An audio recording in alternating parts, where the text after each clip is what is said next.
السلام علیکم ناظرین، میں ہوں عرفان ہاشمی اور آپ کو پروگرام دو ٹوک میں لندن سے خوش آمدید کہتا ہوں۔ اسلام آباد سے ہمارے ساتھ موجود ہیں ابراہیم رائے صاحب۔ رائے صاحب السلام علیکم۔ وعلیکم السلام۔ رائے صاحب، تین خبروں پر تفصیل سے ہم بات کریں گے۔ پہلی خبر عمران خان کی ضمانت کے متعلق کیا آئی ہے عدالت سے، اور پھر رائے صاحب نواز شریف ایک انوکھے لاڈلے اور پھر ایک انوکھی گاڑی، اور یہ انوکھی گاڑی کہاں وہ چلاتے رہے اور اب اس گاڑی سے وہ کیوں دستبردار ہو گئے ہیں، اور پھر فائز عیسیٰ صاحب کے متعلق عدالت سے بھی ایک بہت اہم خبر ہے، کیونکہ ان سے رابطہ کیا گیا ہے پاکستان کی سب سے اہم سیاسی شخصیت کی طرف سے، اور رائے صاحب خان صاحب کے دو جو سیاسی حریف ہیں اس سے گتھم گتھا ہیں اور اب ایک دوسرے کا وہ نام بھی رکھ رہے ہیں۔ لیکن رائے صاحب جو سب سے اہم خبر ہے وہ ہم نے آج پاکستان کے اندر نواز شریف صاحب کے حوالے سے دیکھی، اور نواز شریف صاحب کو باقاعدہ طور پر پورے کا پورا جو سسٹم ہے وہ ایک طرح سے فیسیلیٹیٹ کر رہا ہے۔ راج صاحب پاکستان کے اندر اس سے پہلے اس قسم کی فیسیلیٹیشن ہم نے نہیں دیکھی۔ جب آپ کے خلاف مقدمات ہوں ان مقدمات کو ایک ایک کر کے ختم کیا جا رہا ہے۔ ون جب ونڈو آپ کے آپریشن چل خلاف رہا ون ونڈو آپریشن آنا چاہیے تھا معیشت کے ہے۔ حوالے سے، سرمایہ کاری کے حوالے سے، لیکن ون ونڈو آپریشن جو ہے یہاں پہ چل رہا ہے۔ صاحب آپ نے اسپیڈی انصاف کا نظام یہ دیکھا ہے؟ میں آج نا جیو ٹی وی کے اوپر ایک پروگرام دیکھ رہا تھا، آپس کی بات، اس کے اندر جو سزائے موت کے قیدی تھے، عمر قید کے جو قیدی تھے، انہوں نے بتایا کہ ہم 2003 سے یہاں پر قید ہیں اور ہماری سنوائی سپریم کورٹ آف پاکستان میں نہیں ہوتی۔ نظام اتنا سلو ہے کہ ہمیں دو دو سزائیں مل رہی ہیں، ایک عمر قید جو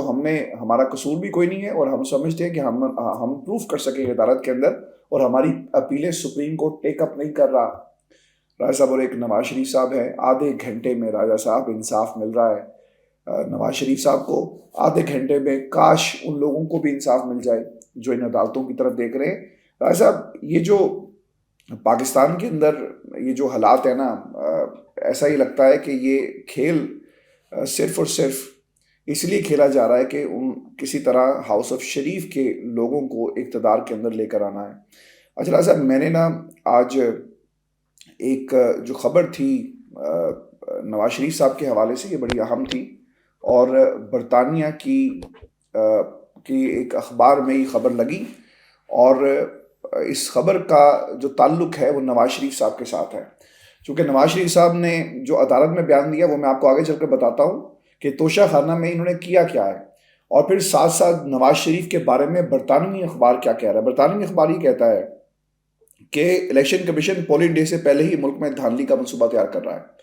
اچھا، یہ خبر میں لکھا، یہ اس کا کرکس ہے جو میں آپ کو پڑھ کے سنا رہا ہوں، کسی وجہ سے صرف اور صرف الیکشن کا خوف ہے جو نواز شریف کو کھایا جا رہا ہے۔ حلقہ بندیوں پر الیکشن کمیشن کو کتنی شکایت موصول ہوئی؟ رائے صاحب 27 ستمبر کو ہونے والی ابتدائی فہرستوں میں 1324 اعتراضات موصول ہوئے۔ پنجاب میں حلقہ بندیوں کے حوالے سے کل 672 اعتراضات جمع ہوئے۔ اس کے بعد خیبر پختونخوا میں 293، سندھ میں 228، بلوچستان میں 124 اور اسلام آباد میں 7 جو اعتراضات ہیں وہ جمع کروائے گئے۔ اب یہ اعتراضات کس نوعیت کے تھے؟ ان میں الیکٹیبلز کا حوالہ دیا گیا ہے کہ نون لیگ کے امیدواروں کو فائدہ پہنچانے کے لیے سب کچھ کیا جا رہا ہے۔ اب یہ ایک شہر ہے بلوچستان کا، ہرنائی اور سبی، رائے صاحب کہا جاتا ہے کہ ان دونوں شہروں کے درمیان تقریباً 400 کلومیٹر کا فرق ہے، یعنی فاصلہ ہے۔ اب یہ کیسے ممکن ہے؟ اور جس کے اوپر گارڈین نے یہ لکھا کہ 80% اعتراضات صرف اس بات کے تھے کہ الیکشن کمیشن نے چند مخصوص لوگوں کو فیور کرنے کے لیے حلقہ بندیوں میں تبدیلیاں کی۔ گارڈین کے مطابق بلوچستان کے ایک سیاستدان، یہ دینار ڈومکی ہیں، ان کی طرف سے اعتراض یہ عائد کیا گیا کہ ہرنائی اور سبی کو ایک ہی حلقے میں صرف اس لیے شامل کیا گیا تاکہ نور محمد دمڑ کو فائدہ پہنچایا جا سکے۔ اب یہ نواز شریف سے یہ حال ہی میں، رائے صاحب امپورٹنٹ انفارمیشن یہ ہے کہ حال ہی میں نواز شریف کی پارٹی میں یعنی نون لیگ کو انہوں نے جوائن کیا ہے، یہ ایک الیکٹیبل ہیں۔ پھر رائے صاحب پولیٹیکل انجینئرنگ کیا ہوتی ہے؟ بلوچستان کے سیاستدانوں نے یہاں تک کہہ دیا کہ الیکشن کمیشن کے اہلکاروں نے رشوت لی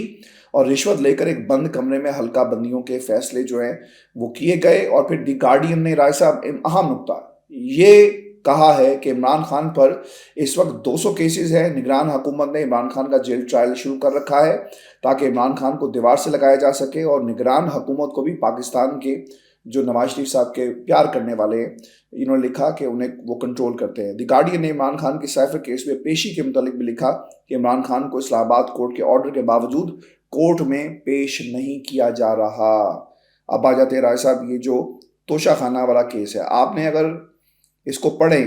تو آپ کو رائے صاحب حیرانگی اس بات پہ ہوگی کہ توشہ خانہ میں نواز شریف صاحب کا جو جواب جمع کرایا گیا، جس میں ایک جملہ جو رپورٹ ہوا ہے پاکستان کے میڈیا پر کہ کوئی دستاویز موجود نہیں کہ نواز شریف نے توشہ خانہ سے کوئی بھی گاڑی مانگی ہو۔ نواز شریف کی طرف سے گاڑی لینے کا کوئی مطالبہ نہیں تھا، اور بشیر صاحب نے اس کے اوپر مسکرا کر پروسیکیوٹر سے پوچھا کہ اب کیا کریں گے۔ اس پر نائب پروسیکیوٹر نے کہا کہ اب نواز شریف کو بیان دیکھیں گے اور پھر اس پر مزید کارروائی ہوگی۔ رائے صاحب، یہ زیادہ دنوں کی بات نہیں ہے، اور پاکستان سے باہر بھی اس کے اوپر توشہ خانہ کے حوالے سے خبریں لگتی رہی کہ تحفے میں ملی گاڑیاں سستے داموں خریدنے کے الزام میں نواز شریف، آصف زرداری اور یوسف زرگرانی 29 مئی کو احتساب عدالت طلب کیا گیا، اور اس میں جعلی بینک اکاؤنٹس کیس میں قومی احتساب بیورو اس کے حوالے سے خبریں لگی۔ پھر اس کے ساتھ ساتھ آصف زرداری نے گاڑیوں کو کی صرف 15% قیمت ادا کر یہ گاڑیاں ذاتی استعمال کے لیے حاصل کی، اور پھر اس کے ساتھ ساتھ پھر یہ بھی بتایا جاتا ہے کہ نواز شریف صاحب نے 2008 میں کسی عوامی عہدے پر تعینات نہیں تھے، لیکن اس کے باوجود اس وقت کے وزیر اعظم سید یوسف زئی گیلانی نے انہیں توشہ خانہ سے گاڑیاں دی۔ راہ صاحب، یہ کیا ٹوسٹ ہے؟ یا ہم بے وقوف ہیں یا پاکستان کی عوام بے وقوف ہے؟ سب سے سیانے ہاؤس آف شریف کے لوگ ہیں، اور سب سے سیانے وہ جج صاحبان ہیں جو نواز شریف کو ریلیف دینے کے لیے ہر وقت تیار رہتے ہیں۔ اور ریکارڈ ایسا لگتا ہے کہ آپ اگر اولمپکس میں ریکارڈز کو دیکھیں نا، تیراکی کا ریکارڈ، بھاگنے کا، تیز بھاگنے کا ریکارڈ، اور اس طرح کے ریکارڈ قائم ہوتے ہیں، اور کوشش ہوتی ہے ہر پارٹیسپینٹ کی کہ وہ پہلے سے بہتر کر سکے اور کوئی نیا ریکارڈ بنائے۔ پاکستان میں نواز شریف کو انصاف مہیا کرنے کے لیے میرا خیال ہے کہ پچھلے جو ریکارڈ ہے اس کو بہتر بنانے کے لیے مزید کم وقت میں، ریکارڈ ٹائم میں نواز شریف صاحب کو ریلیف مل رہا ہے۔ صاحب دیکھیں ہاشمی صاحب، اس کے اندر ایک اور دلچسپ واقعہ بھی، ایک تو لاڈلے نواز شریف کی لاڈلی گاڑی، لیکن اس کے سوا ایک اور دلچسپ واقعہ بھی ہے نواز شریف کے متعلق۔ نواز شریف کے خلاف جو ناقابل تردید شواہد، نواز شریف کے خلاف جو ناقابل تردید ثبوت نیب نے، اسی طرح JIT نے اور دیگر تحقیقاتی اداروں نے جو ثبوت اکٹھے کیے، ان کے اوپر ریاست پاکستان اور حکومت پاکستان کے تقریباً 102 کروڑ روپے لگے، 1 ارب 2 کروڑ روپے لگے نواز شریف کی اس کرپشن کا سراغ لگانے کے لیے۔ اس کرپشن کی بنیاد پر نواز شریف سے آپ یہ کہہ لیں ریکوری کروانی تھی۔ اسی کرپشن کی بنیاد پر یہ جو ناقابل تردید شواہد آئے تھے،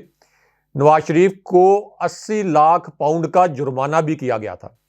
اسی کی بنیاد پر کہ نواز شریف نے اتنے میسو لیول پر کرپشن کی۔ اس کرپشن کا سراغ لگانے کے لیے حکومت نے اور ریاست نے تقریباً 1 ارب 2 کروڑ روپے خرچ کر ڈالے۔ تو اس وجہ سے نواز شریف کی جو جائیدادیں ہیں وہ ضبط کی گئی تھی۔ نواز شریف کا جو مری والا گھر ہے اس کو بھی ضبط کیا گیا تھا، اور نواز شریف کی جو اراضی ہے اس کو بھی ضبط کیا گیا تھا، تاکہ لندن والی جو جائیدادیں ہیں وہ تو چلیں لندن کے، UK کے اپنے قوانین کے مطابق، اگر پاکستان وہاں پر ان کی جائیدادیں ضبط نہیں کروا سکتا تھا تو پاکستان کے اندر تو کم سے کم یہ جائیدادیں ضبط ہوتی، اور حکومت پاکستان کا کچھ نہ کچھ لوٹا ہوا پیسہ جو انہوں نے عوام سے لوٹ کر منی لانڈرنگ کر کے UK میں پارک کیا، اس پیسے کی واپسی ہوتی۔ تو یہ اب جو 80 لاکھ پاؤنڈ کا جرمانہ نواز شریف نے دینا تھا، ایک تو جب ان کی بریت ہوئی ہے ایون فیلڈ ریفرنس میں، تو اس کا مطلب یہ ہے کہ وہ 80 لاکھ پاؤنڈ وہ بھی جو حکومت کے اکاؤنٹ میں، ریاست کے اکاؤنٹ میں آنے تھے، وہ بھی ضائع ہو گئے ہیں۔ یہ بڑا ایک اچھا موقع تھا کہ نواز شریف جب واپس آئے ہیں تو انہیں یہ کہا جاتا کہ چلیں، اگر آپ کو ہم نے کسی ڈیل کے تحت ریلیف دینا ہے تو کم سے کم یہ 80 لاکھ پاؤنڈ آپ جمع کرائیں۔ اس کے بعد ان کی جو جائیدادیں، ان کی کرپشن کے اگینسٹ جو کہ ان کی جائیدادیں، ان کی پراپرٹیز، ان کے گھر بک کیے گئے تھے، ان کو بھی فروخت کر کے یہ ریکوری کرنی چاہیے تھی۔ لیکن اب یہاں پر 102 کروڑ روپے یعنی آپ یہ کہہ لیں کہ نواز شریف کی کرپشن میں، نواز شریف کی لوٹ مار میں 102 کروڑ روپے کا اور اضافہ ہو گیا، جس سے ریاست پاکستان کو اور پاکستانی عوام کو نقصان پہنچا ہے۔ اور ابھی یہ جو نیب ہے، اس نے کرپشن کے بڑے بڑے ایسے کیسز بند کر دیے ہیں، کیونکہ کرپشن کے کیسز کس کے اوپر چل رہے تھے؟ پیپلز پارٹی کے رہنماؤں پر، نون لیگ کے رہنماؤں پر۔ تو ایسے کیسز بند کر دیے ہیں کہ جہاں پر اربوں روپے کی کرپشن تھی، اور 40 سے زائد ایسے کیسز ریسنٹلی بند کر دیے گئے۔ یعنی ایک طرف تو پی ڈی ایم کے یہ کیسز بند کیے جا رہے ہیں، اور دوسری جانب عمران خان صاحب ان کے اوپر توشہ خانہ کے حوالے سے چند گھڑیوں کا الزام لگا کر عمران خان صاحب کو 110 دن سے زائد ان کو جیل میں ڈالا ہوا ہے۔ اب ایک اور دلچسپ واقعہ، یہ جو یوسف رضا گیلانی نے نواز شریف کو گاڑی دی، نواز شریف نے اپنے بیان میں یہ نہیں کہا کہ میں نے گاڑی نہیں لی توشہ خانہ سے، نواز شریف نے یہ نہیں کہا کہ میں نے توشہ خانہ سے گاڑی لے کر استعمال نہیں کی، انہوں نے یہ کہا کہ میں نے گاڑی ڈیمانڈ نہیں کی تھی۔ یعنی خود ہی توشہ خانہ کے جو حکام تھے ان کو نواز شریف پر بڑا پیار آ گیا، بڑا لاڈ آ گیا، اور انہوں نے کہا کہ یہ مال مفت دل بے رحم، آپ چونکہ پاکستان کے اندر کرپٹ مشہور ہیں عدالتی فیصلوں کے نتیجے میں، تو اس وجہ سے یہ گاڑی بھی آپ کرپشن کی وجہ سے، اپنی کرپشن کی شہرت کی وجہ سے یہ بھی رکھ لیں، کیونکہ یہ ان کو، نواز شریف کو کرپٹ میں نے یا آپ نے سب سے پہلے نہیں کہا تھا، یہ تو پاکستان کی عدالتوں نے، سپریم کورٹ نے، ہائی کورٹس نے ان کو کرپٹ قرار دیا تھا۔ اور جے آئی ٹی، جس کے اندر ملٹری انٹیلیجنس اور آئی ایس آئی کے بریگیڈیئر شامل تھے، اور اسی طرح جو سابق فوجی قیادتیں، سابق آرمی چیفز، جن کی بریفنگز بہت سے صحافیوں نے مجھ سمیت آمنے سامنے بیٹھ کر اٹینڈ کیے ہیں، ان سب نے شریف خاندان کو اور زرداری خاندان کو کرپٹ کہا ہوا ہے۔ لیکن اس کے باوجود نواز شریف کے متعلق جو ہنس کر یہ پوچھنا کہ اچھا اب نیب کے پروسیکیوٹر سے پوچھنا کہ اب کیا کرنا ہے، کیونکہ یہ تو کہہ رہے ہیں کہ ہم نے ڈیمانڈ نہیں کی تھی، یہ کس قسم کا آرگومنٹ ہے کہ انہوں نے ڈیمانڈ نہیں کی تھی تو ان کو زبردستی دے دی گئی، اور نیب پروسیکیوٹر بھی اس کیس کو کانٹیسٹ نہیں کرنا چاہتے۔ اب اس کے اندر جو دلچسپ ایک اور واقعہ ہے وہ یہ ہے کہ ایک طرف تو یہ یوسف رضا گیلانی، جنہوں نے نواز شریف کو یہ توشہ خانہ سے گاڑی دی، انہوں نے کیوں دی؟ یعنی آصف علی زرداری کو تو چلے نوازنا ایک سمجھ میں آتی ہے کہ وہ ان کی پارٹی کے قائد تھے، نام نہاد قائد، لیکن یہاں نواز شریف کو انہوں نے کیوں نوازا؟ اس کی وجہ یہ ہے کہ یہ جو یوسف رضا گیلانی ہے، جب پاکستان کے اندر سیلاب کی بدترین تباہ کاریاں ہوئیں، جب پاکستان کے اندر سپر فلڈ آیا، تو ترک خاتون اول نے اپنا ایک ہار دیا، یوسف رضا گیلانی کے حوالے کیا، اور یہ کہا کہ پاکستان کے سیلاب متاثرین کو یہ ہار بیچ کر ان کی مدد کی جائے، بیش قیمت ہار۔ اور یوسف رضا گیلانی نے وہ ہار اپنے پاس رکھ لیا،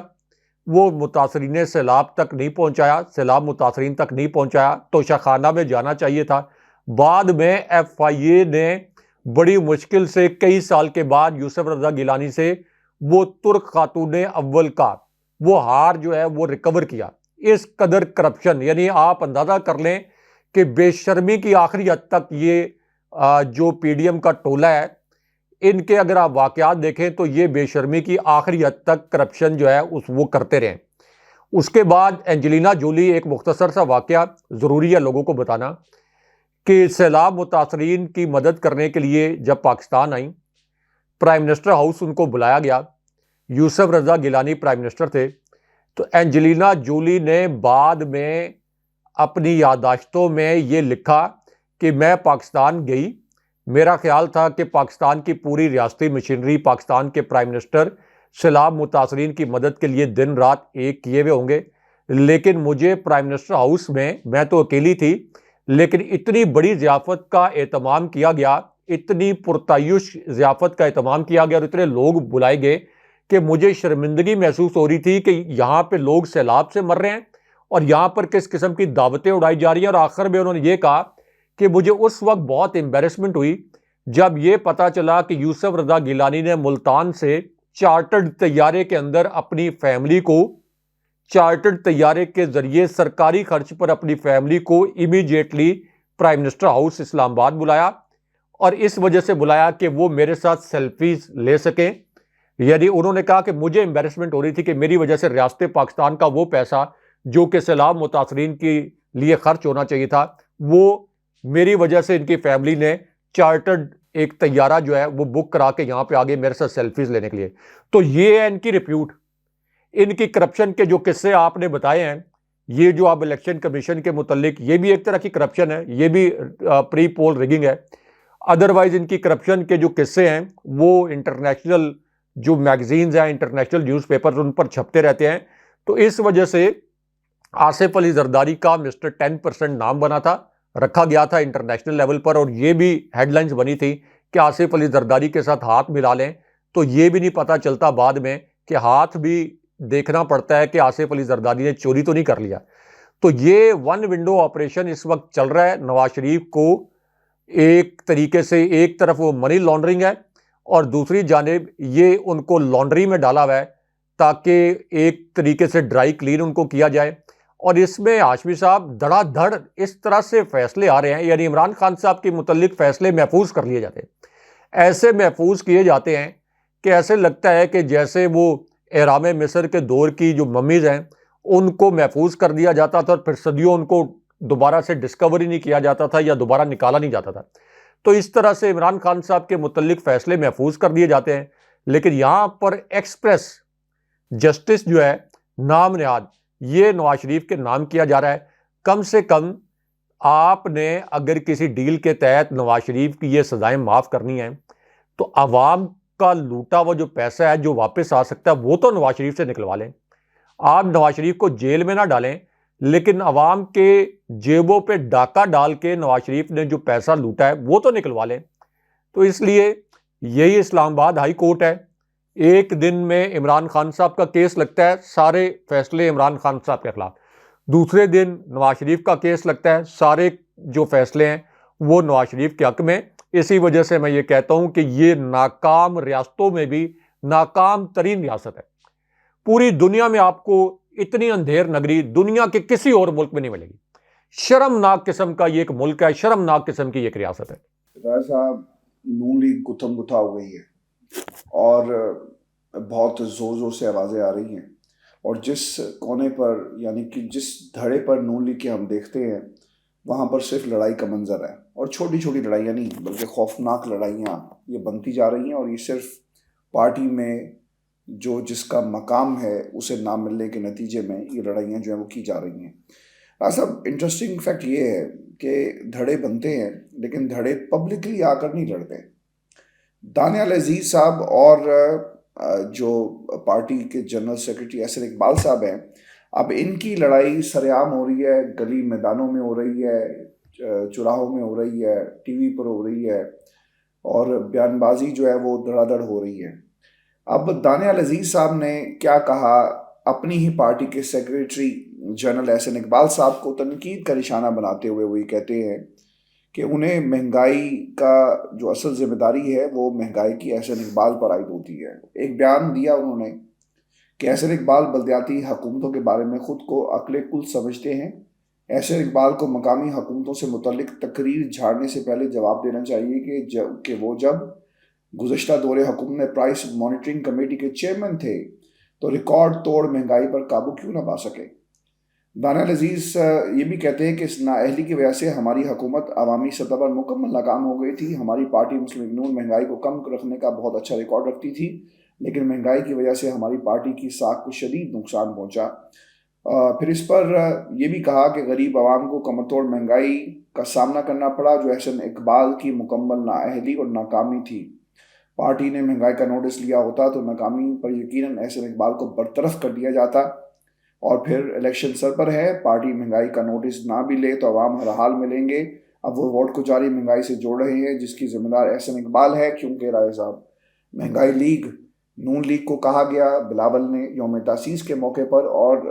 ہی is coming hard on Pakistan Muslim League Noon. ہمارا خیال تھا کہ شاید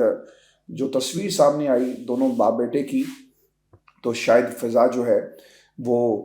نرم ہو جائے گی, ماحول اچھا ہو جائے گا, سازگار ہو جائے گا, لیکن لڑائی بہت تیزی سے آگے بڑھ رہی ہے. صاحب لڑائی جہاں پر آگے بڑھ رہی ہے نا وہاں پر پاکستان تحریک انصاف کے بغیر یہ سیاسی منظرنامہ مکمل نہیں ہو رہا، اور عمران خان صاحب نے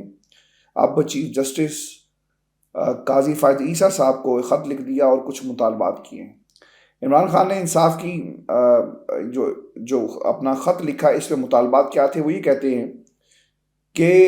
لیول پلینگ فیلڈ دینے کی ہدایت جاری کریں۔ تحریک انصاف سے وابستہ افراد کو انتقام کا نشانہ بنایا جا رہا ہے، تحریک انصاف سے وابستہ رہنماؤں کو جبری گمشدہ کیا جا رہا ہے، بڑی تعداد میں لوگوں کی سیاسی وفاداریاں زبردستی تبدیل کروائی جا رہی ہیں۔ عمران خان نے چیف جسٹس سے سیاستدانوں کی جبری گمشدگی پر کمیشن قائم کرنے کا مطالبہ کیا۔ وفاقی و صوبائی حکومتوں سمیت الیکشن کمیشن کا حکم دیا جائے کہ پی ٹی آئی امیدواروں کو الیکشن مہم کی اجازت دے۔ پیمرا کو حکم دیا جائے کہ دیگر جماعتوں کی طرح پی ٹی آئی کو بھی میڈیا کوریج فراہم کی جائے، اور اس خط کو آئین کے آرٹیکل 183(3) کے تحت پٹیشن کے طور پر لیا جائے۔ یعنی عمران خان چاہتے ہیں کہ قاضی فائز عیسیٰ اس سارے معاملے پر Supreme Court Practice and Procedure Act کی روشنی میں ساتھی ججز کو بٹھائیں اور از خود نوٹس لیں، لیکن ایسا رائے صاحب کیا ہوگا؟ یہ ایک بہت بڑا سوال ہے۔ قاضی صاحب ٹی وی بہت شوق سے دیکھتے ہیں، اخبار بھی شوق سے پڑھتے ہوں گے، تو یقیناً یہ خط بھی ان کی نظر سے ضرور گزرے گا۔ صبح چائے کی میز کے اوپر تبصرہ کر کے آگے نکل جائیں گے، یا آپ کو لگتا ہے کہ سو موٹو لیں گے راز صاحب؟ دیکھیں ہاشمی صاحب، جسٹس فائز عیسیٰ جو کہ پاکستان کی سپریم کورٹ کے سربراہ ہیں، ٹی وی تو شاید وہ نہیں دیکھتے، سوشل میڈیا بھی نہیں دیکھتے، اخبارات پڑھنا انہوں نے اس وقت سے چھوڑ دیا ہے جب سے وہ چیف جسٹس بنے ہیں، کیونکہ اگر وہ اپنے کان اور اپنی آنکھیں کھلی رکھتے تو پھر ان کو پتہ ہوتا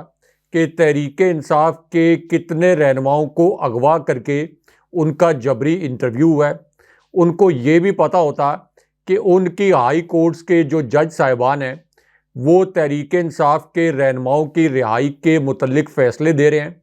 ان فیصلوں پر عمل درآمد نہیں ہوتا۔ جیسے ہی ان کو رہا کیا جاتا ہے، انہیں کسی اور نام نہاد بوگس کیس میں گرفتار کر لیا جاتا ہے، اور جب کوئی کیس نہ ہو تو پھر انہیں امن عامہ کے نام پر نظر بند کر دیا جاتا ہے۔ تو چیف جسٹس صاحب کو کیا یہ نہیں پتا کہ تحریک انصاف کی کتنی خواتین ایسی ہیں جن کی رہائی کے احکامات انہی کی عدلیہ کے جج صاحبان جاری کر چکے ہیں، لیکن ان کے عدلیہ کے جج صاحبان پر حملے کیے جا رہے ہیں، ان کی تضحیک کی جا رہی ہے، انہیں آنسوؤں کے ساتھ رونا پڑ رہا ہے۔ مثال کے طور پر اسلام آباد ہائی کورٹ کے 2 ججز کا فیصلہ کہ عمران خان صاحب کا سائفر کیس میں جیل ٹرائل غیر قانونی ہے، اور یہ جیل ٹرائل غیر قانونی قرار دینے کے باوجود عمران خان صاحب کے متعلق جو پہلی پیشی ہوئی وہ دوبارہ سے اڈیالہ جیل میں ہوئی، اور ایک جعلی نوٹیفیکیشن بھی دوبارہ اس حکومت نے جاری کر دیا۔ لاہور ہائی کورٹ کے پنڈی بینچ کے جو جج صاحب ہیں انہوں نے شیخ رشید کے متعلق بار بار یہ کہا کہ انہیں پیش کریں ورنہ ہم آئی جی کے خلاف ایف آئی آر کٹوائیں گے، لیکن شیخ رشید عدالت میں تو پیش نہیں ہوئے، ایک ٹی وی چینل پر پیش ہو گئے، اور ایک پلندے کے ساتھ جو کہ ان کے ہاتھ میں تھمایا گیا تھا، اور اس کے اوپر انہوں نے انٹرویو دیا۔ کیا جسٹس فائز عیسیٰ صاحب کو اتنے بھولے بھالے ہیں، اتنے سادے ہیں، روٹی کو چوچی کہتے ہیں کہ ان کو نہیں پتا کہ پاکستان کے اندر انسانی حقوق کی کتنی بدترین خلاف ورزیاں ہو رہی ہیں؟ برسلز میں ہاشمی صاحب، یورپی یونین کا جو ہیڈ کوارٹر ہے وہ برسلز ہے۔ برسل جو ہے وہ یورپ کا ڈیفیکٹو کیپٹل ہے۔ تو یورپی یونین نے برسل سے ایک رپورٹ جاری کر دی پاکستان میں انسانی حقوق کی خلاف ورزیوں پر، جو جبری گمشدگیاں ہیں ان کے اوپر، یعنی جو سیاسی جبری گمشدگیاں اس کے اوپر یورپی یونین نے رپورٹ جاری کر دی۔ میڈیا پر جو پابندیاں لگائی گئیں اس کے اوپر یورپی یونین نے رپورٹ جاری کر دی۔ نیب جو یک طرفہ احتساب کر رہا ہے، تو برسلز میں بیٹھ کے یورپی یونین کو پتہ چل گیا، لیکن یہاں پر قاضی فائز عیسیٰ صاحب کی جو سپریم کورٹ ہے، جو ان کا اسلام آباد کی ججز کالونی میں رہائش گاہ ہے، جسٹس فائز عیسیٰ کو یہ نہیں پتا کہ اسلام آباد ہائی کورٹ میں کیا ہو رہا ہے، انہیں یہ نہیں پتا کہ اسلام آباد سے راولپنڈی سے بہت دور کی بات تو چھوڑیں، اگر لاہور تک ان کی نظر نہیں جاتی کہ اسلام آباد اور راولپنڈی میں کس طرح سے لوگوں کو اٹھایا گیا ہے، کس طریقے سے یہ جو شریف خاندان کا تسلسل ایک کٹ پتلی حکومت ہے، یہ کس طرح سے آئین کو روند رہی ہے۔ کیا جسٹس فائز عیسیٰ صاحب کو یہ نظر نہیں آتا کہ پی ٹی آئی کے جو ورکرز کنونشن ہیں ان کے اوپر کریک ڈاؤن کیا جاتا ہے؟ کیا جسٹس فائز عیسیٰ صاحب کو یہ نظر نہیں آتا کہ نون لیگ کے اور استحکام پاکستان پارٹی کے ان کے تو جلسے ہو رہے ہیں؟ کیا جسٹس فائز عیسیٰ کو یہ نظر نہیں آتا کہ اسد کیسر کو جس الزام میں گرفتار کیا گیا وہی الزام اور وہی مقدمہ پرویز خٹک پر بھی ہے اور اسی طرح محمود خان پر بھی ہے؟ انہیں گرفتار نہیں کیا گیا لیکن اسد کیسر کو گرفتار کیا گیا۔ تو لا تعداد مثالیں ہیں جہاں پر جسٹس فائز عیسیٰ صاحب نے مکمل طور پر چپ سادھے رکھی۔ جسٹس فائز عیسیٰ صاحب نے فیصلے دینا تو ایک طرف، کسی قسم کے ریمارکس تک نہیں دیے۔ جسٹس فائز عیسیٰ صاحب نے اس طرح سے اپنی کان اور اپنے آنکھیں بند کر رکھی ہیں کہ ایسا لگتا ہے کہ وہ ان انسانی حقوق کی خلاف ورزیوں کے متعلق جان بوجھ کر کچھ سننا یا کچھ دیکھنا نہیں چاہتے کہ کہیں ان کو کوئی ایسا فیصلہ نہ کرنا پڑ جائے جس کی وجہ سے وہ کوئی مشکل میں پڑ جائیں۔ تو جسٹس فائز عیسیٰ صاحب کا جو ٹینیور ہے یہ کتنا بڑا ہے، کتنے ہزار سال چیف جسٹس رہیں گے جسٹس فائز عیسیٰ صاحب؟ جسٹس فائز عیسیٰ صاحب جیسے پڑھے لکھے جو جج ہیں، جن کا فیض آباد دھرنا کیس پاکستان کے اندر ایک ایگزامپل بن گیا تھا، اس کا جو انہوں نے فیصلہ سنایا تھا، انہوں نے جس طریقے سے 3 ماہ میں اپنی ساکھ کو تباہ کیا ہے اس کی بھی کوئی مثال نہیں ملتی۔ تو یہاں پر ہاشمی صاحب، اس سے پہلے جو آپ کے ڈکٹیٹر آئے ان کے 11 سال بھی نکل گئے، جو آپ کے سول حکمران آئے ان کے 5 سال، 3 سال، 2.5 سال بھی نکل گئے، جو آپ کے چیف جسٹس صاحبان لمبے عرصے کے لیے آئے، یعنی جن کی ریٹائرمنٹ میں کچھ عرصہ تھا، جیسے جسٹس منصور علی شاہ نسبتاً زیادہ عرصے تک چیف جسٹس رہیں گے، تو یہ سب ان کے ٹینیور ختم ہو جاتے ہیں۔ تو جسٹس فائز عیسیٰ صاحب کا تو بطور چیف جسٹس اتنا سا ان کا ٹینیور ہے، 1 سال سے کچھ، تقریباً 1 سال کا عرصہ ہے ان کا، تو یہ تو آلریڈی اس میں سے 1/3 حصہ تو چلا گیا ہے۔ تو جسٹس فائز عیسیٰ صاحب کو کبھی کبھی یہ خیال نہیں آتا کہ ان کو تاریخ کن الفاظ میں جج کرے گی، ان کے متعلق کیا لکھے گی تاریخ، اور مورخ کیا لکھے گا کہ پاکستان کے اندر انسانی حقوق کی بدترین خلاف ورزیاں ہو رہی تھی، ایک پارٹی جو پاکستان کے اندر سب سے مقبول پارٹی ہے اس کو کرش کیا جا رہا تھا، اور شریف خاندان نواز شریف کو لاڈلا بنا کر عدالتوں کا ریلیف پر ریلیف دیا جا رہا تھا، لیکن جسٹس فائز عیسیٰ صاحب نے خاموشی اختیار کی ہوئی تھی، اور الٹا ہر کیس کے اندر وہ جو مظلوم پارٹی ہے جس کے ساتھ ظلم کیا جا رہا ہے، وہ اپنے ذاتی تعصب کی بنیاد پر اس قسم کے ریمارکس دیتے ہیں کہ جس سے اس پارٹی کے خلاف اور اس پارٹی کے رہنماؤں کے خلاف کارروائیاں کرنا آسان ہو جائے۔ جیسے فیض آباد دھرنا کیس کا تحریری فیصلہ سنایا اور یہ کہہ دیا کہ اس پر عمل درآمد نہیں ہوا، اس کی وجہ سے 9 مئی کے واقعات ہوئے۔ الیکشن کیس کا فیصلہ سنایا، صدر عارف الوی پر ساری بات ڈال دی، حالانکہ صدر عارف الوی تو الیکشن ڈیٹ 90 دن کے مطابق اناؤنس کر چکے تھے، بجائے اس کے کہ الیکشن کمیشن یا وزارت قانون کو بلا کر یہ کہتے، سیکرٹری وزارت قانون کو، کہ آپ لوگوں پر توہین عدالت میں لگا رہا ہوں، چیف الیکشن کمشنر پر توہین عدالت لگا رہا ہوں کہ آپ لوگوں نے بر وقت الیکشن کیوں نہیں کروائے جب صدر نے ڈیٹ دے دی تھی، لیکن اپنا جو ذاتی تعصب تھا اس کی وجہ سے انہوں نے سارا الزام صدر پر پھینک دیا۔ تو عمران خان صاحب اور تحریک انصاف نے جو خط لکھا ہے چیف جسٹس صاحب کو، یہ خط آپ یہ کہہ لیں کہ جسٹس فائز عیسیٰ جو کہ اس وقت ایک بت بنے ہوئے ہیں، جو کہ سننے سمجھنے کی صلاحیت سے محروم بت ہوتا ہے، استارتاً میں کہہ رہا ہوں، تو ان کی صحت پر کوئی اثر نہیں ڈالنے والا، نہ اس پر انہوں نے کوئی نوٹس لینا ہے، نہ اس کے اوپر انہوں نے کوئی ایکشن لینا ہے، نہ کوئی کارروائی ہوگی، لیکن یہ ضرور ہے کہ آن ریکارڈ یہ ضرور تحریک انصاف لے کے آ گئی ہے تاکہ مورخ جو ہے یہ خط بھی پھر جسٹس فائز عیسیٰ کے کھاتے میں ڈالے کہ ان کو ریمائنڈر بھی دیا گیا تھا، اس کے باوجود انہوں نے انسانی حقوق کی خلاف ورزیوں سے آنکھیں چرائے رکھی۔ اچھا راج صاحب، بلاول کے بارے میں آصف علی زرداری صاحب یہ کہتے ہیں کہ وہ پاکستان کے کم عمر ترین وزیر اعظم بنیں گے، اور پھر بلاول اپنے جو مخالفین ہیں ان کے بارے میں یہ کہتے ہیں کہ جناب پاکستان کو ڈبونے والے اور پاکستان کے اندر جو معیشت کا حال کیا گیا اس کے ذمہ داری پاکستان کی جو اس وقت کی جماعت ہے، بظاہر ایسا لگ رہا ہے پاکستان مسلم لیگ نون کے حوالے سے جنہوں نے بات کی کہ اس کی ساری ذمہ داری جو ہے وہ نواز شریف کے اوپر، یعنی ان کی جماعت کے اوپر پڑتی ہے۔ راز صاحب ایک دم سے ایسا کیا ہو گیا کہ بلاول جو ہیں وہ اس جماعت کو، جو ان کی اپنی جماعت تھی، آپ کو یاد ہوگا کہ جب یہ لاڑکانہ چڑھ کر گئے بی بی شہید کے جو ان کی قبر پر بھی انہوں نے حاضری دی، اور پھر اس وقت یہ باتیں کہی گئی کہ آج 90 کی سیاست جو ہے وہ ختم ہو گئی، اور آپ دیکھیں کہ کس طرح سے لوگ قریب آ گئے، اور پھر کسی نے کسی کو بیٹی بنا لیا، کسی نے کسی کو بھائی بنا لیا، لیکن آج یہ دست و گریباں ہیں۔ اب یہ جو باتیں کی جا رہی ہیں کہ نون لیگ مہنگائی لیگ ہے، لوگوں کو معلوم ہے کہ یہ سیاست کے شوباز ہیں، راز صاحب یہ تو بلو دا بیلٹ گفتگو ہے۔ اگر عمران خان فضل الرحمان صاحب اور فضل الرحمان عمران خان کے بارے میں، یا نون لیگ عمران خان کے بارے میں، یا سارے عمران خان کے بارے میں بات کریں تو ہمیں ایک سمجھ میں بات آتی ہے، لیکن یہ کچھ مہینے پہلے تو اکٹھے بیٹھے ہوئے تھے اور ایک ہی بیس پر بیٹھ کے کھانا بھی کھاتے تھے، پاکستان کی تقدیر کے فیصلے بھی کرتے تھے، فورن پالیسی کا ستیہ ناش بھی انہوں نے مل کر بیٹھ کر کیا، پاکستان کی معیشت کا بھی ستیہ ناش سب نے مل کر بیٹھ کر کیا۔ ایک دم سے رائے صاحب ایسا کیا ہوا